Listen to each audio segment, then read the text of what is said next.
Hi, my name is Dylan Jenkins, and welcome to the D Jenks Show. We will be talking about NFL games and predictions and everything that's going on with that throughout the whole entire season. First, to kick it off, my predictions for every team. In the NFC East, I have the Eagles winning the division at 10-6, Cowboys going 9-7, the Washington football team going 6-10, and the New York Giants going 7-9. For the NFC West, I have the Niners winning the division at 13-3, Seattle Seahawks going 12-4, and the Cardinals will be going 9-7. And then the Rams will be going 8-8. For the NFC South, I have the Saints win the division 12-4, the Bucks going 10-6, the Panthers going 5-11, and the Falcons going 5-11 as well. For the NFC North, I have the Vikings going 11-5, winning the division, Packers going 9-7, and the Lions going 6-10, and the Bears going 7-9. And for the seedings for that, it would be the Niners at 13-3 with the number 1 seed, the Saints at 12-4 at the 2 seed, Minnesota at the 3 seed with 11-5, and the Eagles at 10-6. And then for your playoffs, you would have the Seahawks at the 5, Bucks as the 6, and I got the Packers going to 10-6 for the 7 seed. For the AFC, I have the Ravens going 13. For the AFC North, I have the Ravens going 13-3. I also have the Bengals in that division. Joe Burrow's going to struggle, going 4-12. Steelers will be going 10-6, and the Browns going 9-7, and have 3 playoff teams from that division. The East, I have the Bills going 11-5. Josh Allen's going to get it going with Stephon Diggs, and then the Pats, not really many weapons. They will be going 9-7 still because they still got an amazing defense. Jets, 6-10, never really good. Sam Darnold, no weapons. And then the Miami Dolphins, Tua is not going to start. Don't really got much of a team, 5-11. In the South, I got the Colts winning the division 9-7, probably the worst division in the NFL in my opinion. I don't think the Tennessee, they're going to hover around the whole year, but they're not going to be amazing. Jags are a shit show, and the Texans are, 8-8.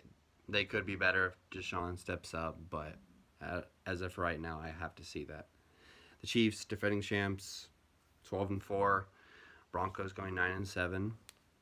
Chargers 7-9, and I got the Raiders going 6-10. And for the seedings for that, it'd be Ravens 13-3, number 1. Chiefs are the 2. Bills are 3. Colts 4. Steelers 5. Broncos 6, and the Browns 7. For MVP of this year, I thought very long and hard about this one, but I think it's Drew Brees. He has Emmanuel Sanders now.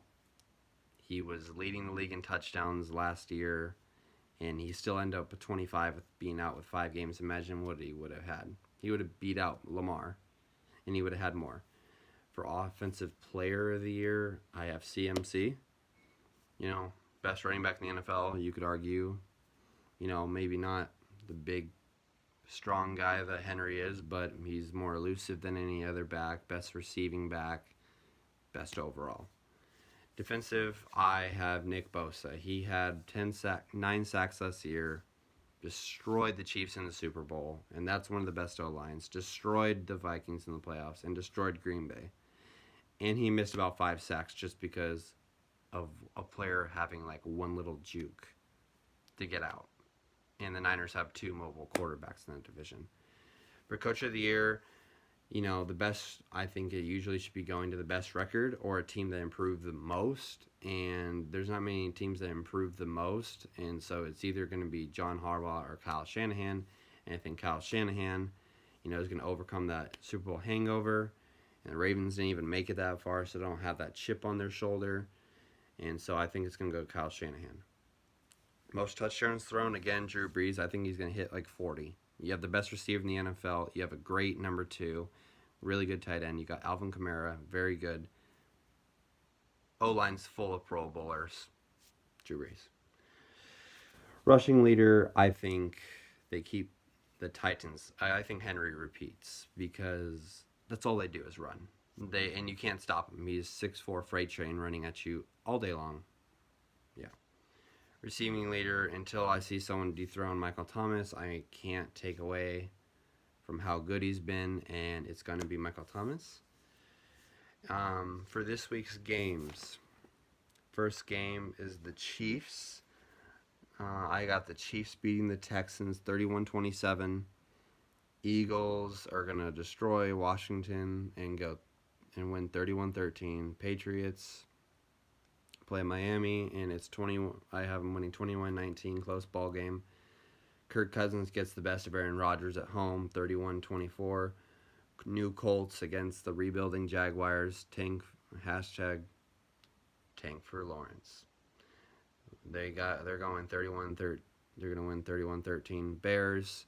They usually don't beat the Lions at home. They always lose on Thanksgiving against them, but I actually believe in Trubisky this week, and usually I never do. 21-13 Bears. Raiders playing a rebuilding Teddy Bridgewater team. He's not going to be the long-term answer there unless he really puts up some numbers. 28-14 Raiders over the Panthers. Bills against the rebuilding Jets team. Turbo line for the Jets.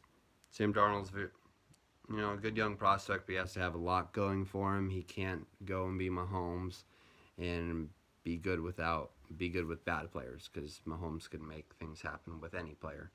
I got the Bills, Josh Allen and Stephon Diggs. 2 touchdowns on the day for the Bills and Josh Allen. 31-16.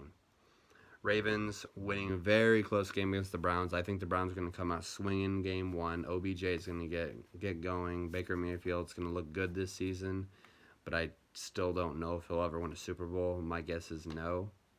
60% chance no. They just got to get going right on the offense. Chargers, week 1, got them winning 17-14. Niners play Cardinals. Could be an upset by the Cardinals this week. That very well could happen. Niners have a few injuries, but I still believe in Shanahan and Jimmy G. Very underrated quarterback. 35-24 Niners. Steelers playing a Giants team that's still rebuilding. Big Ben's coming out the injury. They still got Schuster, and they still got good running backs. Arguably the best front 7 in the NFL. Still got Minka Fitzpatrick. 24-20. Saints playing the new Tom Brady Bucks. They're going to take a little while to get used to the new offense. It's brand new for Brady. 19, 20 years in with Belichick. He's a very smart dude, but it's going to take him, I think, a little bit to click. Cowboys against Rams. Rams have 3 players now with the Jalen Ramsey deal of $105 million, which I think is crazy for a corner. You got your 3 star players all have over $100 million, but you don't got much besides that. You got a few more good pieces, really good young coach, just got out-coached in that one Super Bowl. They're going to lose to the Cowboys. I still don't think the Cowboys can make the playoffs. The Cowboys always underachieve. I can't express that enough. I am a Dak hater. I do not think he is good enough to win this league. I think he can win some games. He's not going to win the big game for you. People looking throwing almost 5,000 yards last year. Wow, that's amazing. Okay, how many games were you behind? You went 1-6 against playoff teams last year, and most of those yards were garbage yards. A lot of them were. So if you were in a lot more competitive games, you would have still lost them, and you would have thrown way less yards, less touchdowns, less impressive. In the last game, I have the Broncos beating the Tennessee Titans 21-15. Drew Lock has a very good connection with Jerry Jeudy off the bat, as I've been hearing in training camp. So it's going to be a fun first week. Thank you very much. Peace out.